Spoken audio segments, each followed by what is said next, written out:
Hello, this is Meet the Writers. I'm Georgina Godwin. My guest today is an Australian journalist specialising in travel and tourism.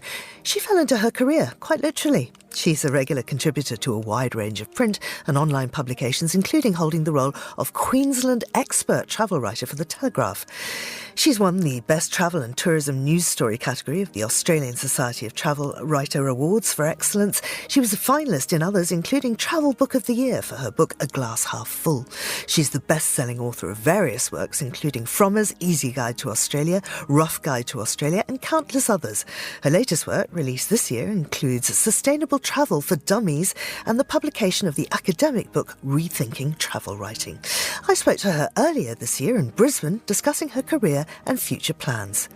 Mylne, welcome to Meet the Writers.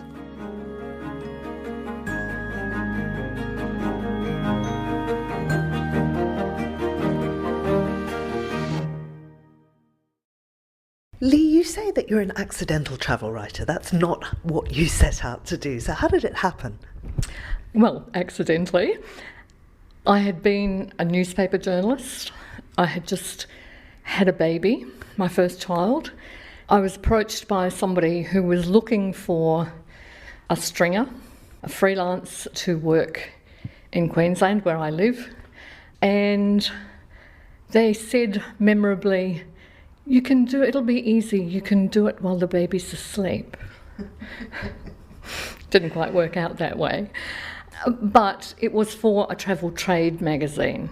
So they weren't after what we would think of as a travel writer. They were looking for somebody who could report on the travel industry. So it was news reporting and features about the industry. So I started doing that and realised that there was this whole other world of people called travel writers out there. And I thought, I can go and, cover a conference somewhere and do a little piece, on the destination as well. And basically I just started like that. So very small, and it just snowballed. I mean, there's a lot of discussion around travel writing versus travel journalism, and people are very kind of precise about these terms. Can you break it down for us? I think it's hard to be too precise. I think there's overlap. People think of travel writers as perhaps people, I think, who write books. People, like the famous Jan Morris or Bill Bryson and people like that. And of course, there are other people who work on a different scale. So the people who write for the newspaper sections, travel sections of the newspapers, for travel magazines, and do things like radio. There's a lot of people don't think of it as journalism because a lot of travel writers haven't been journalists before they became travel writers. And they don't necessarily see themselves as journalists either. They see themselves as writers rather than journalists. I think it tends to be in people's heads. I think there's all sorts of forms of travel writing. A lot of people might not think a guidebook writer is a travel writer, but of course they are. Mm-hmm. And of course then there's also the difference between a traveller and a tourist. Absolutely, yes. So the difference there, as I see it, is that a tourist is ticking things off a list, perhaps, and perhaps moving quite fast. I remember the first tour of Europe I did was one of those dreadful bus tours where you did, 16 countries in 12 days. So that's being a tourist. I think now we all like to think of ourselves as travellers, where we have a more immersive experience, perhaps, stay in a place for longer, learn a bit of the language, get to know people, talk to the locals, don't just tick off the sites. Mm-hmm. You mentioned guidebooks, and of course that is something that you have done yourself. You've actually written guidebooks, and I wonder if you could give us an insight into that, because it is a very different kind of writing, and your research has to be absolutely spot on and up to the minute. Yeah, absolutely. It is a different kind of writing, and I think that's where my journalism background, has helped me in terms of research, and it is about a lot of fact-checking, not only going to the place and experiencing it, but then checking all those details, the address, the website, what's on the menu, all those kinds of things. How many rooms has the hotel got?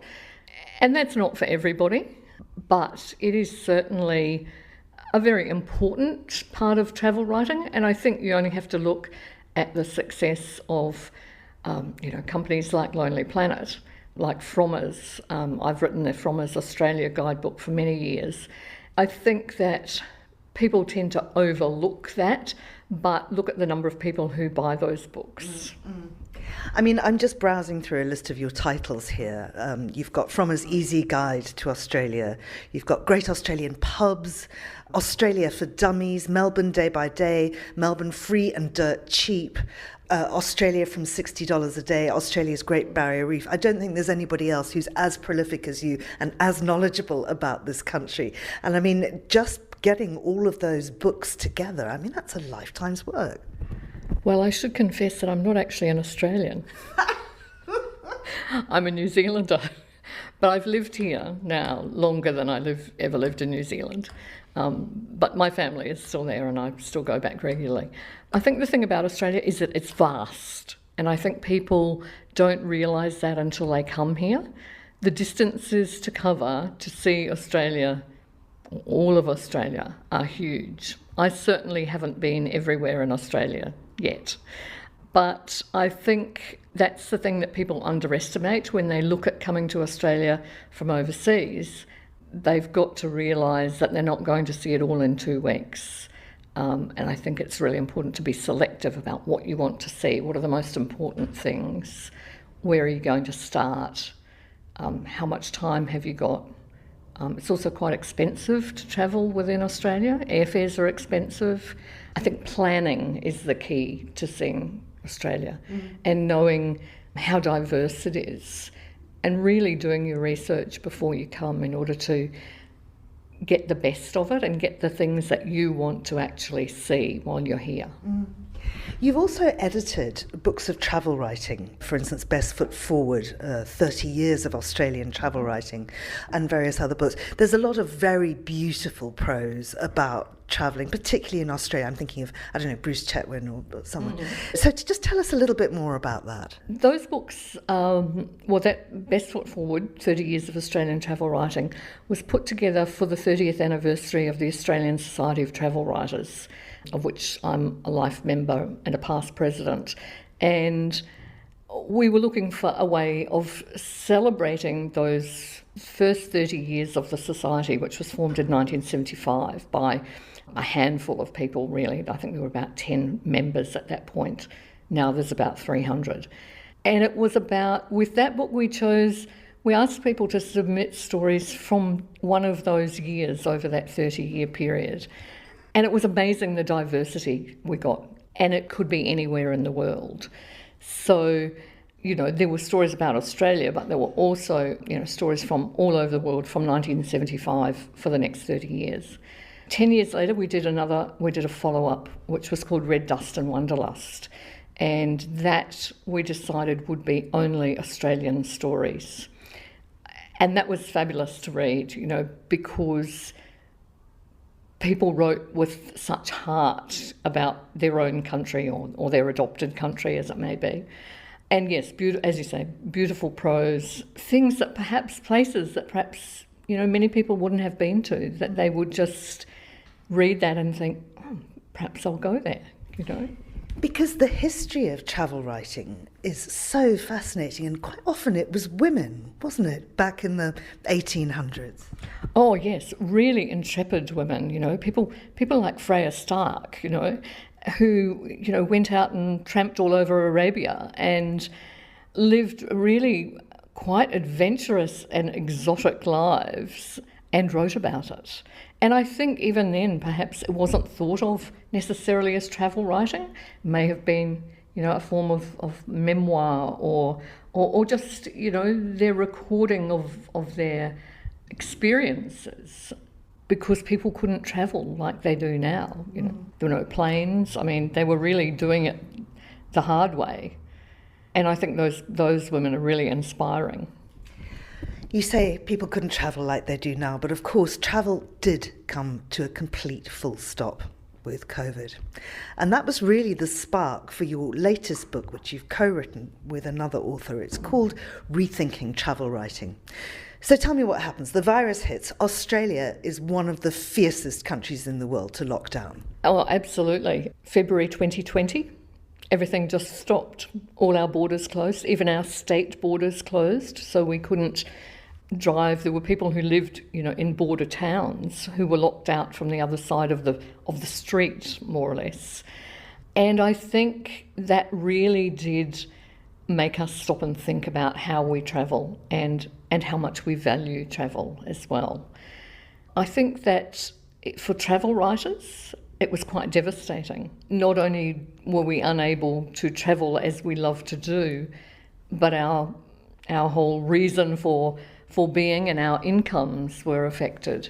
A lot of people gave up travel writing, went and did other things, or really, I guess, that dreadful word, pivoted, and found other ways of working. Perhaps wrote for their own blogs or developed podcasts that focus more on local forms of travel. But I think it also made us think about the natural world more and how much more we should value it and what the impact of travelling often has. We all saw stories from all over the world about pollution levels dropping and, marine life recovering because there weren't boats in the water. All those kind of things that really made us think about the impact that travel has and the impact that our travel has, and whether we should be travelling less or more sustainably or not at all. You, in fact, worked out your own carbon footprint. I did, and it was shameful.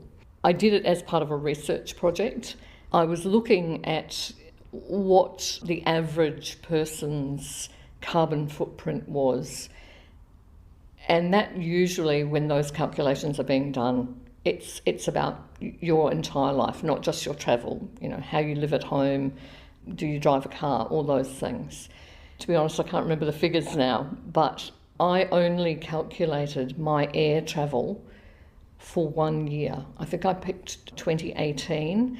It was something like 10 times what the average person's daily life would be. And it really made me think about how I do things. And now, which I never did before, I offset all my travel where I can, which before I had thought, why bother? So, it did prompt all of this thought about climate change, about how to be more sustainable. What's the difference between responsible tourism and sustainable tourism? Responsible tourism is not just about your carbon footprint. It's about thinking about the other impact that you might have on places that you visit and on the communities that you visit and the people you encounter. And it's about not only perhaps limiting that impact that you have, but making it a positive one. And now we also talk about regenerative travel or tourism, which is all about making a place, trying to leave a place better than you found it. So actually making a positive contribution to a place in some way or other. Tune in to Monocle on Culture, where we grill our panel of critics to get the inside line on the best in the world of film, music, art, literature and more. It's just got this synth section that kind of makes you want to swing through the saloon doors straight to the dance floor. With industry insiders and the odd bit of reportage too, it's bound to keep the most discerning of culture vultures very well fed. Why'd You Come In Here Looking Like That is a song that is absolutely going to make you want to put on a pair of tight jeans and go boot scooting, even if it's just in your front room. Monocle on Culture, premiering Mondays at 2000 London time and available thereafter wherever you get your podcasts.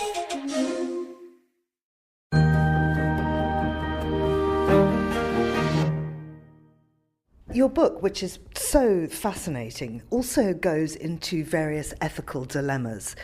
For instance, how much does the travel writer work with the travel provider?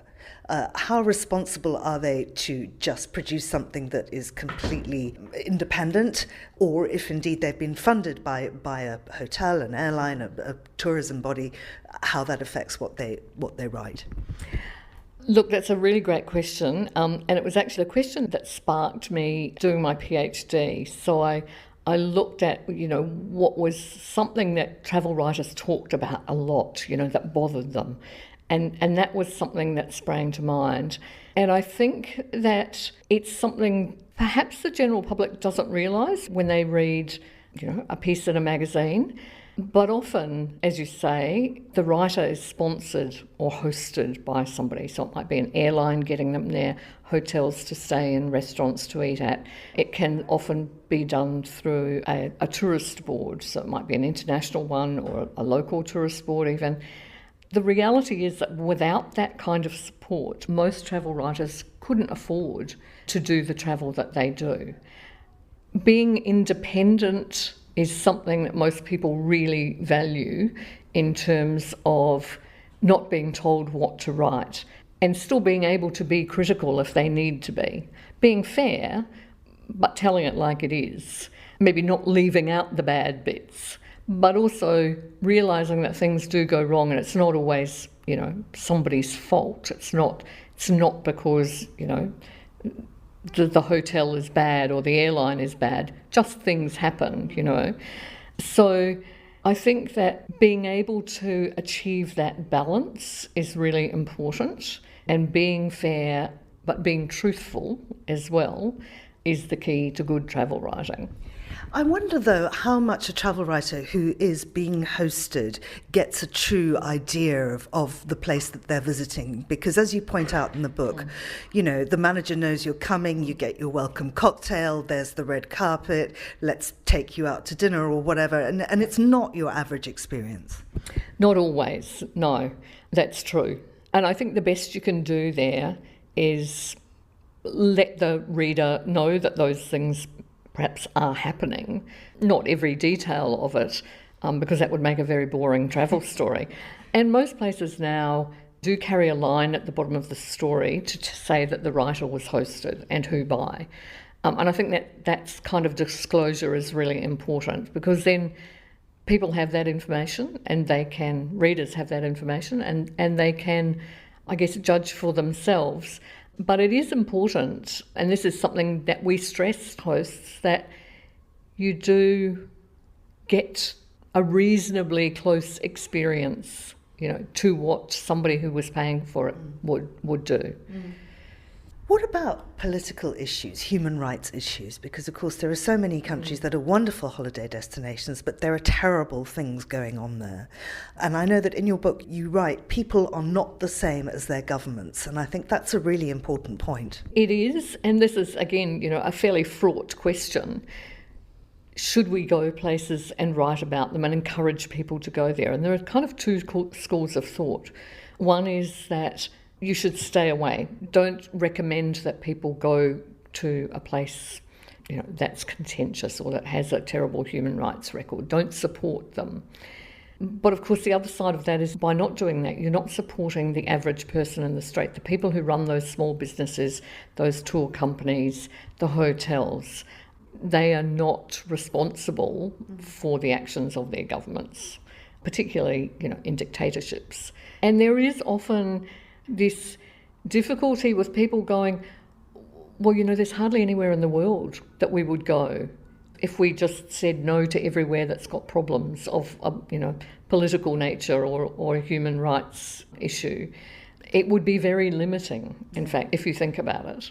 I think the other thing is that sometimes when we are in those places, there is an opportunity for travel writers to include in their stories some of the background to those countries, without being, overtly political, but to at least, mention some of the issues that might be happening in the country, especially if you perhaps come into any contact with something that illustrates the point, or to say, despite these issues, this is still a great place to go. What about travel journalists, people who write about travel as part of their journalism career as opposed to just somebody that is a travel writer. What about travel journalists being in a place and something else happens? There's an earthquake or there's a civil war or whatever, because there's quite a lot of discussion around whether those writers should actually be allowed to cover that. It's a difficult issue because normally, as you say, they're being hosted. The hosts don't want them to do that. The hosts have them there and they have funded their travel in order to get this kind of positive coverage, and they've got usually a set program. I know it certainly has happened, particularly with people who aren't full-time travel journalists. A newspaper might send one of their regular journalists on a travel assignment and then something happens. The news editor will ring up and say, forget about the travel thing, I want you to go and cover this earthquake. That's a difficult situation. But in terms of general, say, a freelance who's in a place, generally it probably wouldn't happen that they would take off and go and cover a riot or something like that. So since COVID, are we seeing the decline in traditional travel writing and much more coming from so-called influencers, that terrible word, or bloggers, or even just people making podcasts in their bedroom? I don't think it's necessarily about COVID or changes since COVID. I think it was happening before that. Certainly travel writing, if you want to make that an all-encompassing term that covers all those things, has changed. There's so many more avenues for people to get their stories out there, whether it's a podcast or whether it's, I think influencers come into a kind of different category, but certainly, people use Instagram as a kind of extra way of telling their stories. So a travel writer might go and come back and write a magazine story. They might do a podcast about it. They'd post on Instagram. They might post on Facebook as well. So they've got a lot of different outlets, not all of which will earn them any money, but they've got a lot of ways of getting their story out now. There are only so many descriptive words in the world, and of course travel writing is very, very descriptive. That's essentially what it's about. How do you, once you've been to so many places and written so many articles, come up with a way of saying that it was, sunny and cheerful in a different way? Well, that's the skill or the art that we have to develop. I mean, nobody wants to read cliches. Yeah. So avoiding them is a really good idea if you want to be a good travel writer, I guess. And look, everybody has their own style, but I think generally it is just, it's an art of finding different ways to describe things, and not everywhere, I mean, there's a lot of words for blue, yeah. And not everywhere looks the same. I think it's often not about the description. It's more about, what's there or what your own experience of it is, really. You and I could go to the same place and do exactly the same things, and our stories would be completely different because we would see different things, we would hear different things, we would perhaps talk to different people. And sometimes travel writers do travel like that. They do travel together in a group, and you can read this stories, by different people about the same place, and they're completely different. What's been your favourite place so far? Oh, don't ask me that. and that's a question that travel writers always get asked. What's your favourite place? I don't have a favourite place. I have places that I have really loved and thought, oh gosh, I'd like to just pack up everything and go and live there. But I can't single out one place at all. Give us a clue. Give us an area. Oh, well, I love the Pacific Islands. I went to the Cook Islands a few years ago, and just that was a place where I thought, I could live here easily, palm trees and, I think the reality, though, would be different, anywhere that you go. I love going to New Zealand, anywhere in New Zealand. Probably have a top 5. I've got Laos, which I travelled around for 3 weeks. I have friends who live there, and we travelled around for just drove ourselves around for 3 weeks, and that was just amazing. And it was some years ago, so it was not as developed as it is now. I had a fantastic time in Finland, went up to Lapland and saw reindeers and huskies and wonderful, wonderful place. But yeah, honestly, Ireland. I travelled around, not all of Ireland, but part of Ireland on my own, and I was never lonely because if somebody would always come and talk to you, always. Is there anywhere that you haven't been that you'd really like to go? Oh, there's loads of places I haven't been. I would actually like to see more of the Pacific Islands. There's quite a lot of it that I haven't seen. But, there's nowhere, well, I've always wanted to go to Moscow. This isn't the time. I know. I don't think I'm going to get there now. Yeah. Probably not ever. So do you, in the book, really ever come to the solution of how we carry on travelling without destroying the planet? No, probably not. I don't think people are going to stop travelling because everybody loves to travel. And I think that once you start travelling, it's very difficult to stay put. As to whether we can do it in the future without harming the planet, that might depend on technology. Biofuels for planes, all that stuff is developing now. But I think we have to do it in a hurry if we're going to. I've certainly cut back on my travelling deliberately because I think there are still a lot of stories I can tell close to home. There are a lot of places in the world now that I don't want to go, that I might have wanted to go to before. And yes, things change. Not everywhere's at war all the time, but, it comes and it goes. And I don't really know what the answer is to that, but I think we just have to be more thoughtful about where we travel and how we travel and how often we travel. Lee Mylne, thank you. And you can purchase Lee's works at your favourite independent bookshop. You've been listening to Meet the Writers, thanks to the production team of Steph Chungu and Elliot Greenfield. You can download this show and previous episodes from our website, Apple Podcasts, or wherever you get your favourite podcasts. I'm Georgina Godwin. Thank you for listening.